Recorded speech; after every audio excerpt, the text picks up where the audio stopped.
আসসালামু আলাইকুম সম্মানিত ভিউয়ার্স, কেমন আছেন? আমি মোহাম্মদ জাকারিয়া, চিকিৎসক, মোটিভেশন স্পিকার। আপনাদের মাঝে স্বাস্থ্য বিষয়ে আলোচনা নিয়ে আসলাম। বন্ধুরা, বিভিন্ন সময় বিভিন্ন ধরনের আলোচনা নিয়ে এসে আজকেও স্বাস্থ্য বিষয়ে আলোচনা।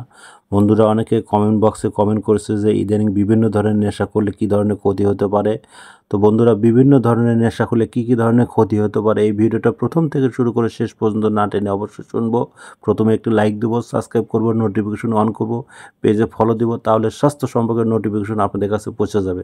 তাহলে বন্ধুরা, মনোযোগ দিয়ে শুনুন। আমরা প্রথমত যে নেশা করতেছি বিভিন্ন বড়ি বা ট্যাবলেটের, এই নেশা করলে কিন্তু বিভিন্ন ধরনের আপনার হরমোনাল ক্ষতি হয়ে যাচ্ছে ব্রেনের। আরেকটা বিষয়, সেটা হচ্ছে যে আরেকটা বিষয়, আপনারা বেশিরভাগ যারা নিকোটিন নিচ্ছেন বা টয়লেটে বা গোপন জায়গায় যা খাচ্ছেন, বিভিন্ন ধোঁয়া ভিতরে নিচ্ছেন, তাতে কিন্তু আপনার বিরাট ধরনের ক্ষতি হয়ে যাচ্ছে। আপনার কিন্তু কিডনি, অন্য অন্য ফাংশন কিন্তু নষ্ট হয়ে যাবে। আর একটা বিষয় হচ্ছে যে প্রচুর পরিমাণ যদি অ্যালকোহল বা অন্য নেন, এক পর্যায়ে কিন্তু আপনার কিন্তু ক্যান্সার হয়ে যাবে। ক্যান্সার হলে কিন্তু তখন বাঁচবেন না।